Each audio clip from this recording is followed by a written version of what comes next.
Assalamualaikum warahmatullahi wabarakatuh. Halo semuanya, sekarang kami sedang berada di Gereja GKRI Epata Comal. Kami akan mewawancarai tokoh agama dan jemaat juga penjaga dari gereja ini. Perkenalkan, nama saya Rizky Nafila, NIM 603240005. Perkenalkan, nama saya Rosila Agustina Putri, NIM 60324029. Perkenalkan, nama saya Syafira Zawa, NIM 60324031. Perkenalkan, saya Nova Setiabagas Alifian dengan NIM 60324033. Perkenalkan, nama saya Dwi Aziz Setiani, NIM 60324044. Terima kasih Bapak sudah mengizinkan kami buat melakukan wawancara di sini. Perkenalkan, saya Vila dari mahasiswa UIN Gus Dur Pekalongan semester 2. Nah, boleh Bapak ceritakan sendiri Bapak itu siapa, sebagai siapa di sini? Oh, iya. Saya sendiri nama saya Herman Sediono. Ya, nama saudara Sediono. Asal dari Pulau Sari, Pemalang. Ya. Istri satu, ya. Anak ada 2, dan saya sendiri di sini melayani di bidang gereja, ya, khususnya untuk sekretaris, ya, untuk pembukuan dan pelayanan di sini. Sebelumnya saya sudah menjabat sebagai pengerja di sini mulai 2009. 2009, sudah lama sekali. Iya, 2009. Lalu kalau penjabat di sini status untuk pengerjanya di bidang sekretaris sudah sekitar 5 tahunan, ya, dari tahun 2000. Sebelumnya menjabat sebagai komisi lainnya, ya, ada komisi kaum pria, komisi di bidang di gereja sini, dan juga kemarin, ya, selama kurun waktu untuk penjabatan itu 3 tahun, ya, 3 tahun.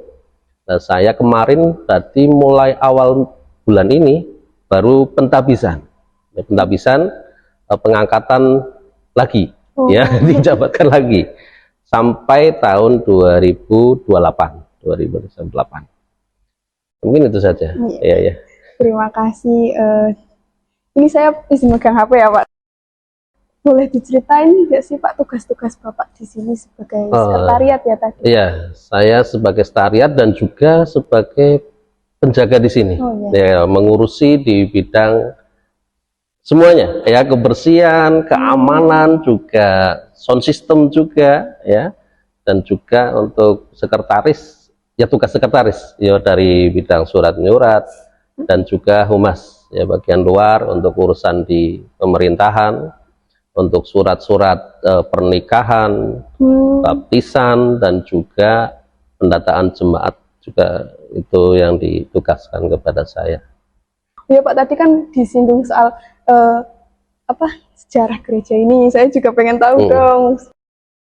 Gereja sini saya masuk 2009, tapi yang saya sudah tahu sebelum beradanya gereja sini dibangun, itu sudah melayani sih, katanya sudah ada ibadah sudah berkali-kali, tapi tidak di sini, karena awal mula itu gerejanya itu di gereja Comal. Yang di GPI, namanya gereja GPI. Lalu di situ ada yang memisahkan diri dari gereja sini untuk bikin gereja sendiri, gitu. Lalu belum ada tempat ini.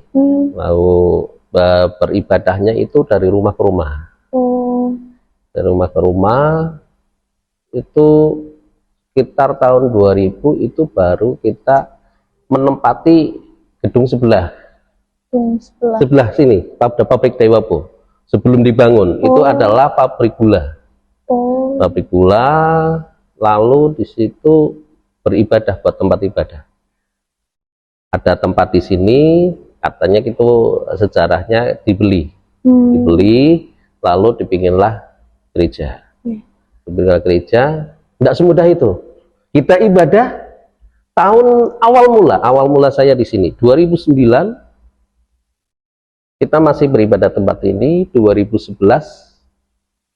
kita tidak boleh beribadah di sini. Duh, kenapa itu? Tidak di sini sekitar 1 tahun, 2 tahun 2012 kita beribadah karena di sini tidak boleh dari lingkungan, ya, banyak itu. Lalu kita ngikut ibadah di gereja yang di Comal. Mesti kalau misalkan di Comal hari Minggu ibadahnya pagi, kita pakai gerejanya untuk ibadah sore. Gitu ya. Itu kurang waktu nggak sampai di situ. Berkali-kali kita di sini banyak hal-hal yang seperti itu. Jadi kita tidak boleh beribadah dan sebagainya, tapi kita tetap berharap kepada Tuhan ya untuk segala sesuatunya, karena Tuhanlah yang mengatur gitu. Sampai saat ini kita bisa tetap beribadah di tempat ini. Iya Pak, kalau misal lingkungannya ternyata tidak mendukung. Tapi untuk pemerintahannya dari pemerintah Pemalang, Pemalang atau kecamatan ini, iya berarti yang menaungi. Yang menaungi berarti menaungi gereja ini atau gereja ini? Oh, gerejanya kalau menaungi kita menginduk di gereja Jakarta. Sini kan GKRI ada sinode, namanya sinode. Sinode itu untuk pusatnya, pusat dari gereja ini. Gitu, ada kantornya itu di sana dan pengurusannya juga di sana untuk pemimpinannya itu. Kalau dinaungi dari pemerintah, kita kan cuma keberadaan desa tempat ini. Iya. Nah, dari sini cuma di sini. Kalau masalah pemerintahan, ya karena ini tempat ibadah, ya ngikutnya di Kelurahan Ujung Gede gitu aja. Tapi kalau untuk masalah urusan boleh beribadah ataupun tidak, itu udah beda lagi gitu. Makanya dari tahun 2011 sampai 2012 ada sengketa seperti itu dari pemerintahan Ujung Gede sendiri tidak respon, gitu, tidak respon. Biasanya kalau kita hubungan langsung sama Kapolsek dan Koramil di wilayah Ampel Gading, udah mulai tahun 2020 ke sini di masa Covid, kita dari hubungan kepolisian dan Koramil, saya sendiri gitu, hubungan dekat gitu, karena dari ada hal seperti itu, ya sampai kelurahan juga. Dari awal tahun ada ibadah di gereja tempat ini, Pak Lurahnya sendiri tidak pernah datang.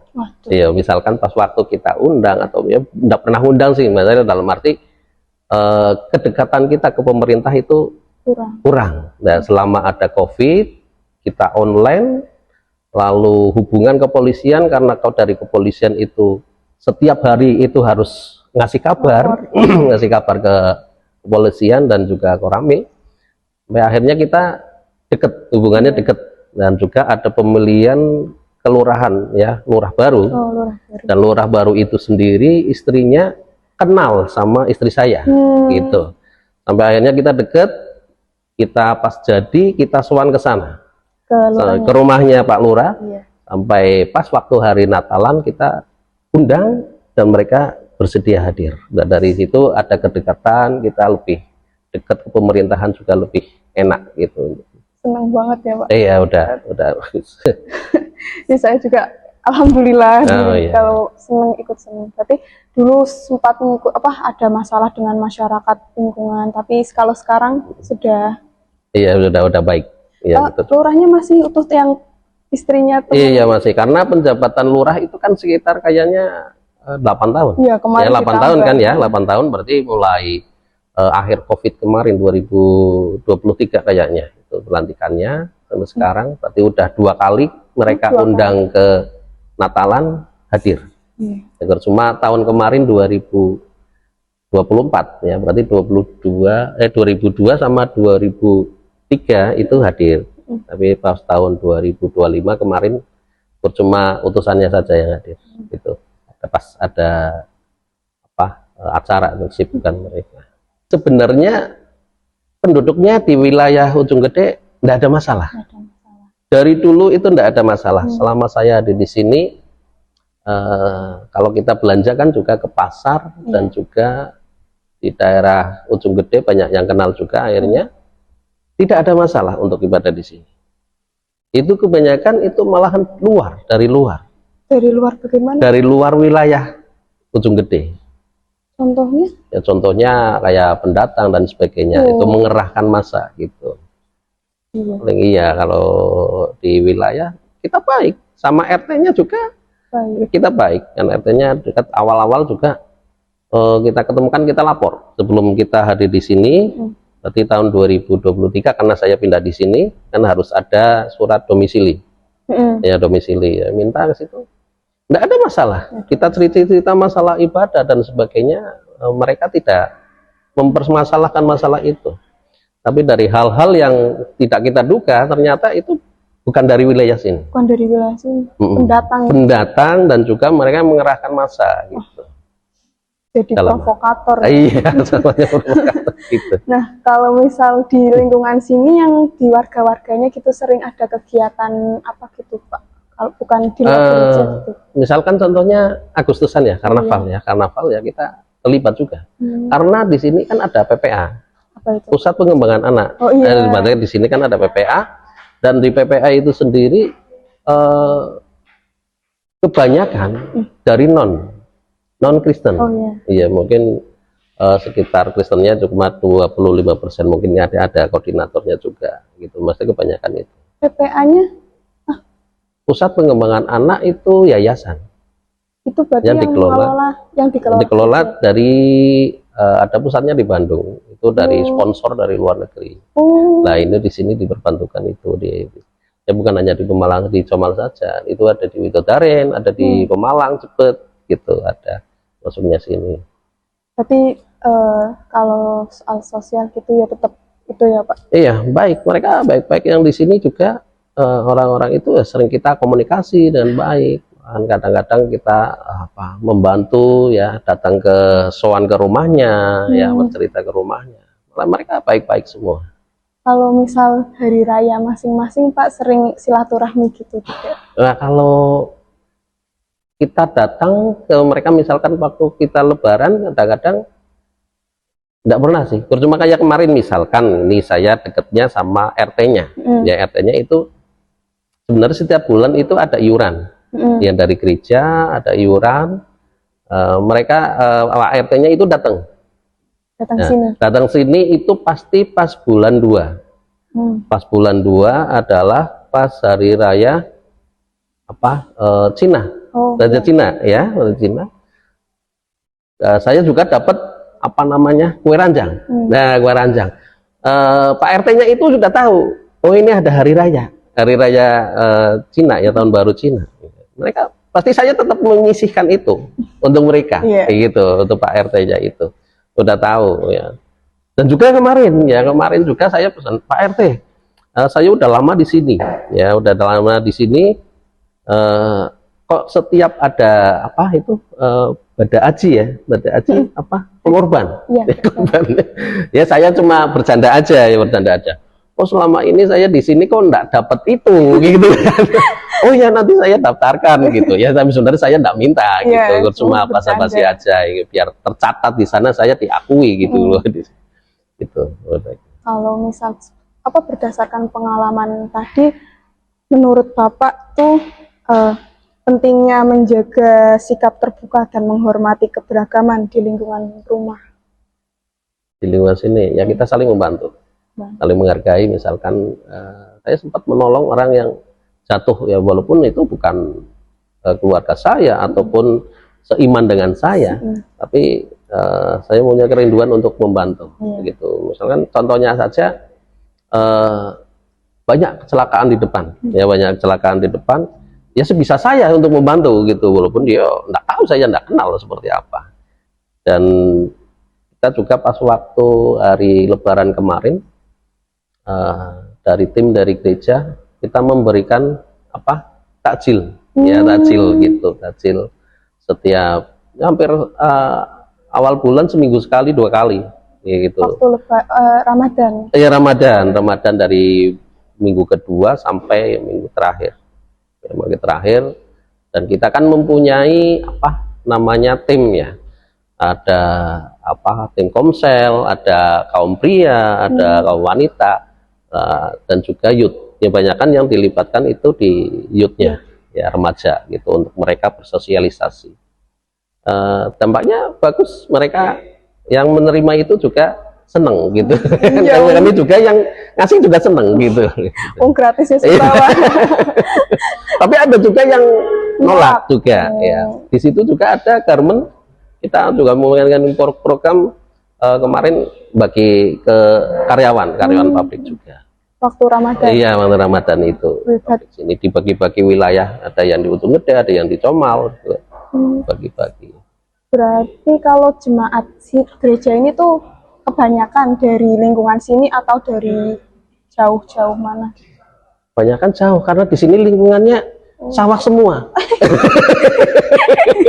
Iya. Sawah semua. Iya, deh. Adanya di Comal, ya, di Karangasem, di Widodaren juga ada, Jatirejo ada, sampai Seragi juga ada jemaatnya. Comal, ya. Karena di sini tidak ada pemukiman di sini. Ya, belakang juga sawah semua sampai ke Desa Ujung Gede. Ya, makanya tadi saya waktu pertama datang ke sini, loh, emang bener di sini kayak ini pabrik gitu kan? Ternyata ada juga. Ya sudah Pak, mungkin itu saja yang bisa saya tanyakan. Untuk penutup, harapan Bapak nih untuk generasi muda dalam menjaga semangat toleransi dan keberagaman. Ya, kita untuk remaja yang ada sekarang ini tidak membeda-bedakan, ya, karena kita adalah orang yang ada di bumi. Kita hidup bukan sendiri saja, ya, memerlukan bantuan orang lain dan juga orang lain membutuhkan bantuan kita. Nah, intinya kita tetap untuk menjaga toleransi, ya, untuk saling membantu dan juga saling bekerja sama, ya, dalam bidang apapun. Ini itu saja.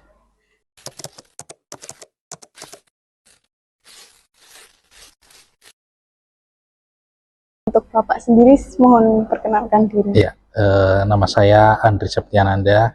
Kalau di gereja ini saya sebagai wakil gembala. Wakil gembala itu apa Pak? Mohon maaf. Wakil gembala itu kan kalau di dalam sebuah gereja itu pemimpin tertinggi adalah gembala. Jadi kalau wakil gembala artinya ya wakilnya yang menggembalakan gitu. Protestan ya? Yes. Protestan itu ada aliran-alirannya ya? Yes. Protestan sendiri itu ada banyak alirannya. Kayak Pantekosta, karismatik, kayak gitu, hal yang seperti itu. Kalau di sini? Kalau sini ikutnya karismatik kita. Kalau karismatik itu bagaimana? Karismatik itu gambarannya adalah Kristen yang terbentuk karena zaman dulu kan, waktu itu kan ada kasus di gereja Katolik ya, yang soal penebusan, kertas penebusan dosa, di mana setiap orang-orang bisa ditebus dosanya, kesalahannya dengan membayar sejumlah uang, dan timbullah kegerakan reformasi gereja di sini. Dan dari reformasi gereja itu akhirnya timbullah salah satu cabangnya, salah satu kegerakannya namanya Kristen karismatik.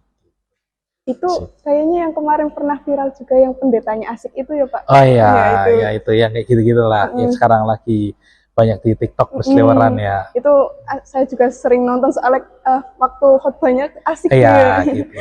Nah, masuk ke pertanyaannya ya Bapak, apa nilai-nilai utama dalam ajaran Kristen Protestan yang diajarkan kepada jemaat di sini? Yang pasti ajaran utama dari kekristenan pasti berbicara mengenai kasih. Nah, itu adalah dasar. Sebagaimana kita ketahui, kalau di Kristen itu ada perintah utama. Yang pertama, kasihlah Allahmu dengan segenap hatimu, dengan segenap jiwamu, dengan segenap akal budimu. Itu berbicara bagaimana kita mengasihi Tuhan dengan sepenuh diri kita, seutuhnya. Dan yang kedua, hukum yang tidak kalah utamanya dari hukum yang kedua itu. Yang pertama itu adalah kasihlah sesamamu seperti kamu mengasihi dirimu sendiri. Dan itulah yang selalu kita ajarkan ke jemaat. Itu juga masuknya kayak moderasi ya Pak. Ya. Jadi walaupun sesama itu berarti tidak tertuju ke jemaatnya saja. Yes, kan? Betul sekali. Kalau berbicara mengenai sesama, tentunya tidak mengkotak-kotakan dalam artian golongan tertentu saja yang kita kasihi. Tetapi ya orang-orang di luar sana yang mungkin berbeda pandangan, berbeda aliran, bahkan berbeda agama, tetap kita juga menunjukkan kasih kepada mereka. Tapi kayak tadi yang diceritain sama Pak Herman juga tadi, betul. Soal gereja ini yang membagi takjil juga, itu hal yang seperti itu. Ajaran itu. Kalau misal dalam khotbah, Bapak sendiri juga khotbah. Ya, khotbah. Berarti kalau wakil Gembala. itu tugasnya itu ngapain aja? Wakil gembala tugasnya itu membantu hal-hal yang gembala urusi. Ada beberapa hal yang kita bagi. Kalau di saya pribadi, saya mengurusi hal-hal yang di dalam manajemen ya. Gitu. Contohnya? Manajemen contohnya pengaturan ibadah, kegiatan-kegiatan tengah minggu yang akan dilaksanakan di gereja, dan hal-hal yang berkaitan dengan urusan-urusan kejemaatan. Contohnya bila ada jemaat yang sakit, jemaat yang perlu bantuan gitu. Semua akan dikoordinir dan akan dilaporkan kepada gembala. Kalau misal sakit itu apakah di sini ada kliniknya sendiri atau bagaimana? Kalau sakit kebetulan kita belum memiliki klinik gitu. Jadi ya tapi kita sedang menjajaki rekanan dokter Santoso yang ada di pasar sana untuk kita jejakin menjalin kerjasama, dalam artian jika ada jemaat kita di tempat ini yang kurang mampu, kita akan arahkan ke sana dan biaya pengobatannya akan ditanggung sepenuhnya oleh gereja. Menurut Bapak, bagaimana gereja ini mempraktikkan semangat moderasi beragama dalam kehidupan sehari-hari? Kalau ditanyain semangat moderasi, yang pertama itu ya kembali lagi dalam artian kita hidup bermasyarakat.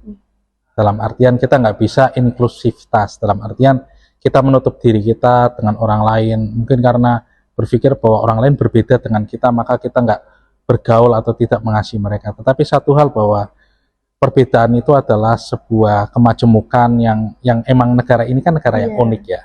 Sukunya aja banyak, bahkan kepercayaan pun ada berbagai macam, bahkan setiap suku itu punya kepercayaan masing-masing, kadang yang masih tradisional, dinamisme. Dan satu hal dari perbedaan itu bukan berarti kita diberikan hak untuk menghakimi mereka. Menghakimi mereka bahwa kita berpikir bahwa kita yang paling benar dan mereka yang salah, enggak. Tetapi satu hal bahwa kita belajar untuk mengamalkan apa yang diajarkan Yesus dalam kesehariannya, yaitu Yesus tuh selalu istilahnya tuh dekat dengan orang-orang yang berdosa gitu.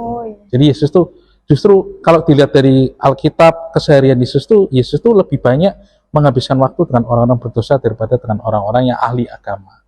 Gitu. Karena emang tujuan Yesus kan untuk menjangkau mereka, mengajarkan mengenai kasih, menjangkau orang-orang yang tidak terjangkau pada saat itu. Jadi ya teladan Yesus yang kita ikutin, yang kita ajarkan juga ke jemaat agar bisa lebih mengasihi orang lain lebih lagi.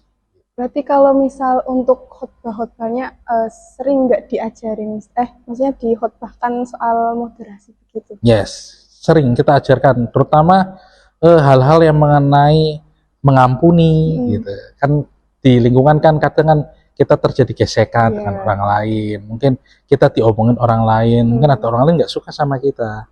Di situ lah kita diajarkan, kami mengajarkan jemaat untuk bisa mengampuni orang-orang yang seperti itu. Mengampuni itu berbicara untuk mengambil tindakan untuk mengampuni dan melupakan. Seringkali kita bisa mengampuni orang lain, tetapi kita sering menyimpan kesalahan orang lain dalam diri kita. Tapi kalau kita melupakan kesalahannya, artinya kita menganggap hal itu nggak terjadi lagi. Ya, itulah kunci mengampuni, sehingga kehidupan bermasyarakat itu bisa terbangun dengan baik. Saya simpulkan itu seperti mengikhlaskan. Iya, mengikhlaskan. Karena satu hal yang kita percaya bahwa Tuhan sudah ngampuni kesalahan kita. Tuhan sudah ngampuni dosa-dosa kita. Yesus sudah menebus segala dosa-dosa pelanggaran kita. Bagaimana mungkin kita nggak mengampuni orang lain? Sedangkan dosa saya diampunin, kenapa sih nggak bisa mengampuni orang lain? Kalau misalkan nih, saya kan sebenarnya di agama saya juga kan diajarin untuk memaafkan gitu. Yes. Cuman kalau saya kan tetap ya blunder gitu kan. Yes.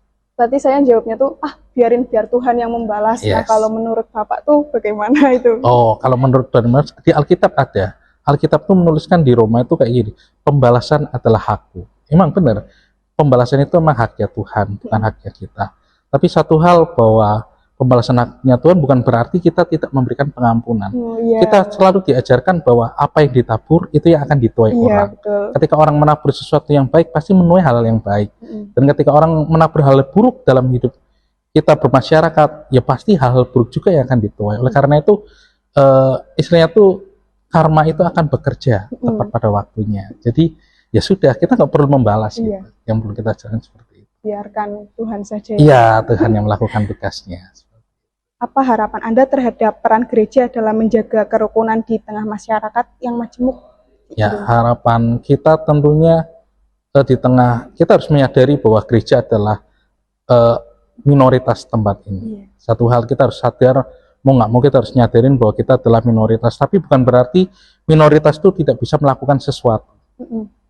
Justru dari minoritas kita belajar bahwa hal sekecil apapun kalau kita lakukan pasti punya dampak yang besar. Oleh karena itu ya saya berharap bahwa untuk kemajemukan gereja berperan aktif. Bukan sekedar mengurusi jemaatnya saja, tetapi coba melihat keluar. Karena di luar sana tuh banyak orang-orang yang juga membutuhkan banyak pertolongan. Gitu.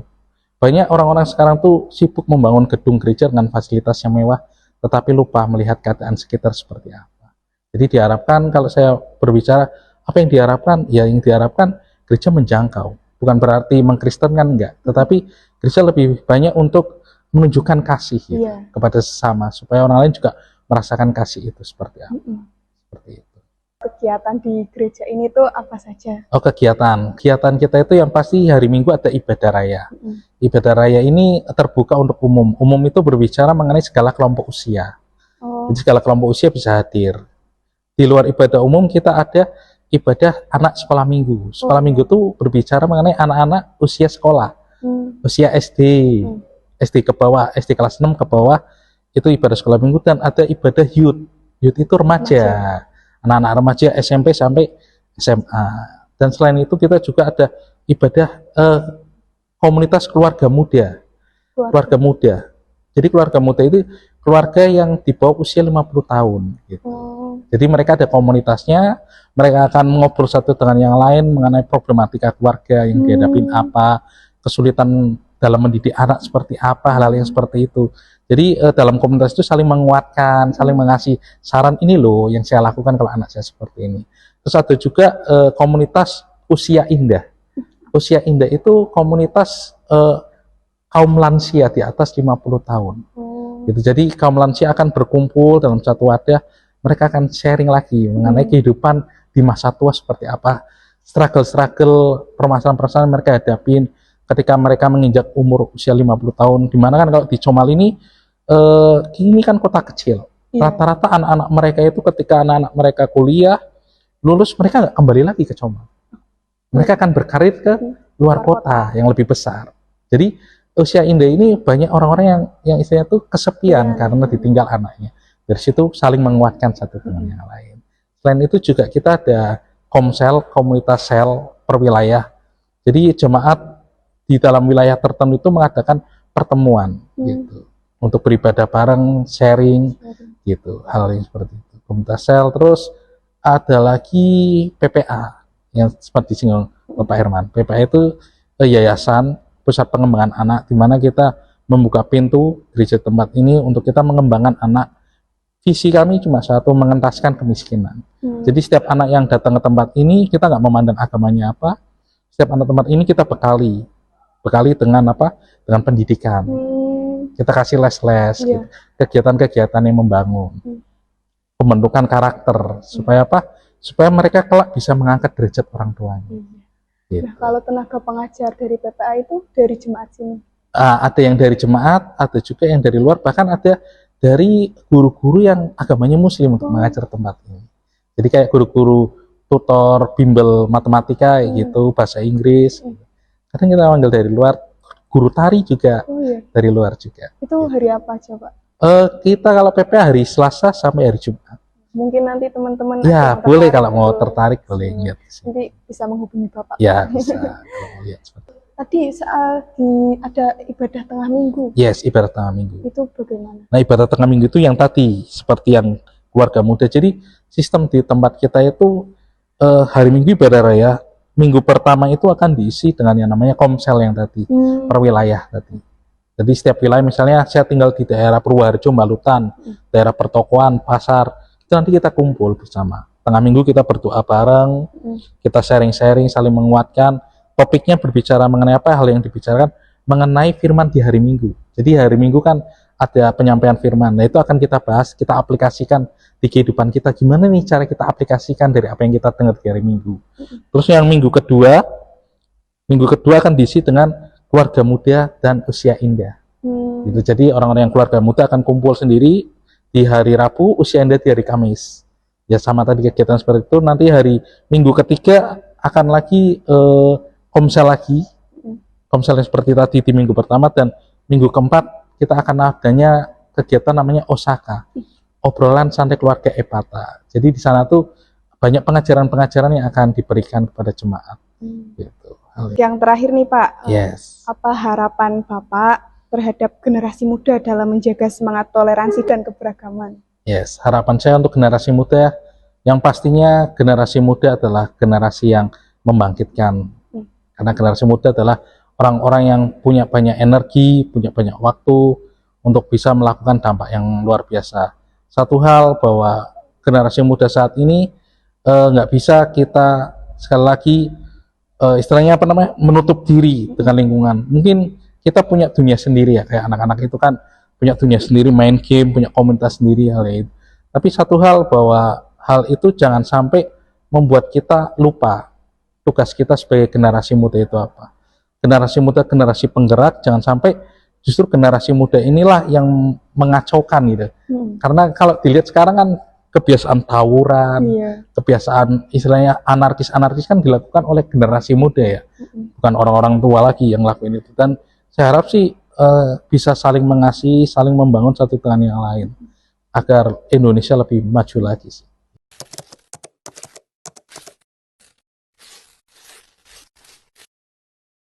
Perkenalkan, nama aku Tesalonika Steviani, biasanya dipanggil Stevi atau Tessa.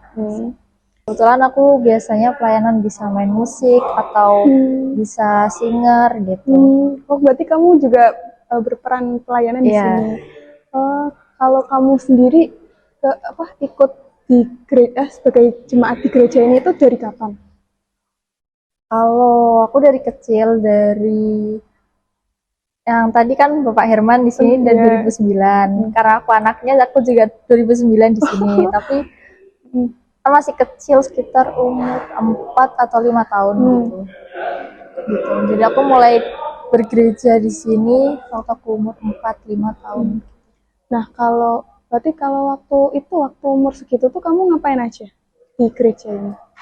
Umur segitu yang pasti ada ibadah anak-anak, namanya sekolah minggu.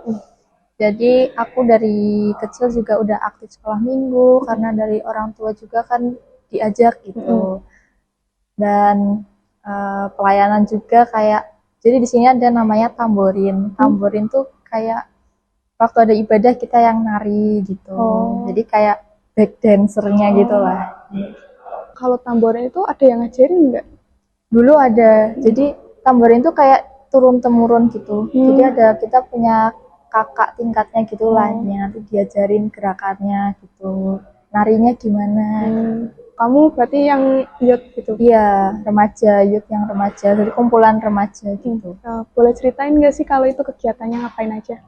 Kalau ibadah youth itu yang pasti ada pujian-pujian gitu, nyanyi-nyanyi, terus nanti dengerin khotbah gitu. Terus biasanya kita ada games-gamesnya juga buat kayak ice breaking gitulah. Terus kayak di ibadah kayak hari rayanya kita, kayak ada Natal, Paskah gitu, biasanya undang dari gereja lain juga. Jadi remaja-remaja dari gereja sekitar sini gitu. Nanti main game, terus sharing-sharing, seru-seruan bareng gitu. Berarti tetap ada interaksi antar gereja gitu? Ya, ada tentu. Nah ya, kalau interaksi kamu sama non-Kristen, ceritain dong, ada nggak gitu? Pasti kan dari TK sampai lulus SMA, sekolahnya di negeri. Gimana emang orang Kristen kan minoritas gitu. Jadi mau nggak mau ya, aku harus bisa tuh bersosialisasi. Ya, bersosialisasi sama mereka. Karena udah dari mungkin ya dari TK, dari SD gitu udah sama yang beda agama gitu. Jadi ya udah terbiasa aja. Dan puji Tuhan tuh kadang ada kan anak-anak yang dibully atau gimana gitu. Itu aku enggak. Enggak? Iya. Alhamdulillah ya. Berarti respon teman-teman kamu juga baik gitu. Iya, Soal tadi kamu kan nyinggung soal nyanyian. iya. Nyanyian itu tuh masuknya tuh kayak diambil dari Alkitab atau sebagai pujian-pujian aja atau gimana? Ada yang dari Alkitab terus dijadiin lagu itu ada, bahkan banyak. Terus kalau yang kebanyakan juga kayak ya pujian-pujian gitu, kayak kita gimana sih kita kalau di Kristen ya meninggikan Tuhannya kita, kayak memuji Tuhan kita gitu, kayak Tuhan kita tuh baik, Tuhan kita itu setia gitu. Nah, aku mohon maaf banget nih kalau salah. Aku mau tanya, misalkan kalau di sana tuh ada tempat ibadah Protestan lain atau enggak? Ada Tapi itu sebenarnya banyak orang yang bilang kalau gereja itu jemaatnya ya udah itu aja gitu. Beda kayak yang mungkin di Muslim kan mau di mana aja kapan aja bisa. ada musola, ada masjid, bisa beribadah di situ. Sebenarnya sama, tergantung keinginannya kita gitu. Kalau mau ibadah di gereja A cocok ya sudah, kalau mau gereja di gereja B cocok ya sudah gitu. Nggak yang kayak ini gereja A jemaatnya khusus buat ini gitu, enggak sih. tapi kebanyakan kalau misal di situ ya di situ terus gitu kok. Iya, kebanyakan kayak gitu. Saya kayak cocok-cocokan. Oh ya, soalnya kalau di Islam kan emang harus memenuhi waktu itu juga. Nah, kalau iya. misal Kristen kan ada hari Minggu.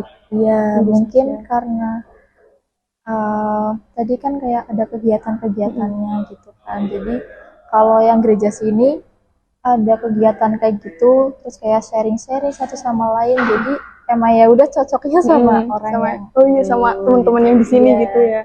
Kalau misal di sana kan beda lagi. Iya, jadi harus kenal lagi, ntar apa ini lagi, sharing-sharing lagi gitu. Kalau aku, kalau curhat ke Tuhan itu sebenarnya nggak harus ke gereja kan, iya. kayak dimanapun, even di kamar kita juga Iya. bisa. Karena kebanyakan orang kan curhat ke Tuhan tuh dengan berdoa sampai nangis-nangis. Iya emang.